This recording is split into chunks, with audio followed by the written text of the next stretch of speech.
കോതമംഗലം താലൂക്കിലെ വിവിധ പ്രദേശങ്ങളിലെ മോഷണ പരമ്പരകളിൽ പോലീസ് അന്വേഷണം പ്രഹസനമായി. വ്യാപാര സ്ഥാപനങ്ങളിലും വീടുകളിലും ആരാധനാലയങ്ങളിലും അടക്കം ഒട്ടനവധി മോഷണങ്ങളാണ് ഏതാനും മാസങ്ങൾക്കുള്ളിൽ നടന്നത്. ഒരു കേസിൽ പോലും മോഷ്ടാവ് പിടിയിലായിട്ടില്ല.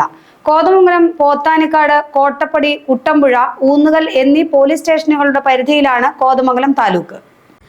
കോതമംഗലം താലൂക്കിൽ എല്ലാ മേഖലയിലും മാസങ്ങൾക്കുള്ളിൽ പലവിധത്തിലുള്ള മോഷണങ്ങളാണ് അരങ്ങേറിയത്.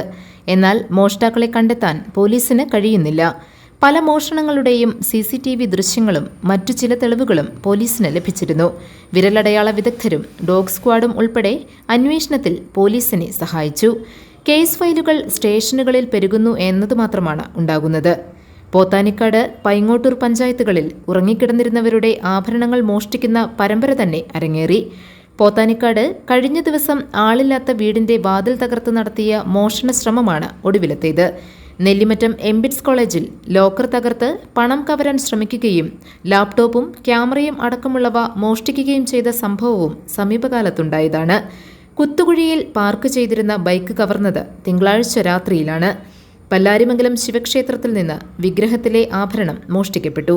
ആരാധനാലയങ്ങളുടെ ഭണ്ഡാരങ്ങൾ കവർച്ചയ്ക്കിരയാക്കിയ സംഭവം പല ഭാഗത്തുമുണ്ടായി. ഒട്ടേറെ വ്യാപാര സ്ഥാപനങ്ങളിൽ ചെറുതും വലുതുമായ നിരവധി മോഷണങ്ങളുണ്ടായിട്ടുണ്ട്.